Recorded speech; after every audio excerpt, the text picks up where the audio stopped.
हिंदी कहानी जिन की चोटी। बहुत पहले की बात है। एक गांव में एक कुम्हार और उसकी बीवी रहते थे। कुम्हार स्वभाव से लालची था, जबकि उसकी बीवी अच्छे स्वभाव की थी।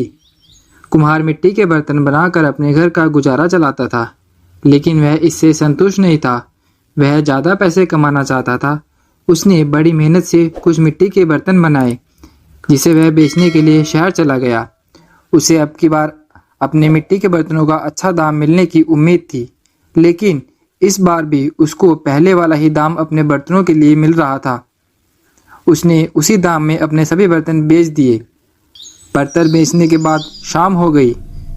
वह उसके बाद अपने घर के लिए निकला, लेकिन जाते जाते रात हो गई थी। घर जाने के लिए उसको एक जंगल से होकर गुजरना पड़ता था। जंगल में कुम्हार को एक पेड़ के ऊपर एक जिन नजर आया, जिसकी एक चोटी थी। पहले तो वह जिन को देखकर डर गया, लेकिन उसको अपनी दादी की बात याद आई कि यदि जिन की चोटी हमारे हाथ में आ जाए तो वह हमारी सब इच्छाएं पूरी कर देता है।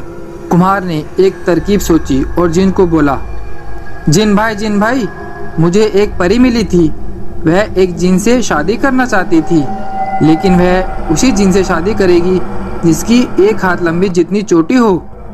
कुम्हार की बात को सुनकर जिन बहुत खुश हुआ और कुम्हार को बोला, सच कह रहे हो, मेरी एक हाथ लंबी चोटी है, यह देखो। इस पर कुम्हार बोला, मुझे नहीं लगता तुम्हारी चोटी एक हाथ लंबी है।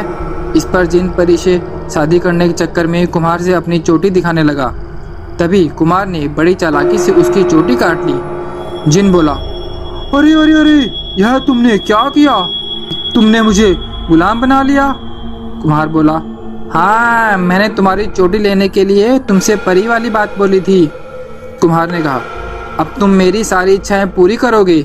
जिन बोला, हुकुम मेरे आका।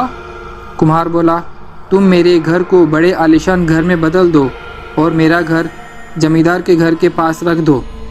जिन ने ऐसा ही किया, उसका घर जमींदार के घर के पास रख दिया। इसके बाद कुम्हार ने जिन को बोला, तुम मेरी बीवी को गहनों से भर दो और हमारे घर में बहुत से हीरे जवाहरात रख दो। जिन ने बिल्कुल ऐसा ही किया। जब कुम्हार ने घर जाकर देखा तो वह बहुत खुश हुआ। कुम्हार ने घर जाकर अपनी बीवी को सारी बात बताई। कुम्हार की बीवी को किसी को कैद करना अच्छा नहीं लगा। कुम्हार ने जिन की चोटी को एक घर के बर्तन के अंदर छुपा दिया। इसके बाद जमींदार की बीवी और अन्य गांव की महिलाएं कुम्हार की बीवी के गहने देखने के लिए आने लगीं। कुछ दिनों के बाद दिवाली आई तो कुम्हार की बीवी ने कुम्हार को घर की सफाई करने के लिए बोला।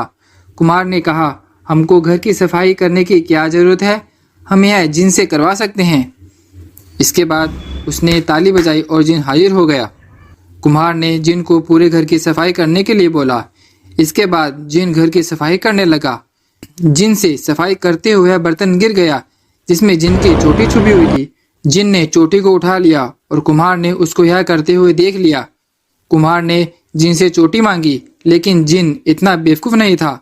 उसने कुम्हार को चोटी नहीं दी और बोला, हा हा हा हा, तुमने चालाकी से मेरी चोटी लेकर मुझे गुलाम बना लिया था, लेकिन अब मैं तुम्हारी जो पहले हालत थी वही बना दूंगा। यह कहकर जिन ने कुम्हार का घर वैसा ही कर दिया जैसे पहला था और उसके सारे गहने भी ले लिए। कुम्हार को बहुत दुख हुआ। कुम्हार की बीवी बोली, आपके हाथ में बर्तन बनाने का हुनर है, आप फिर से बर्तन बनाइए। इसके बाद कुम्हार फिर से बर्तन बनाने लगा। इस कहानी से हमें यह शिक्षा मिलती है कि हमें लालच ना करके मेहनत से काम करना चाहिए।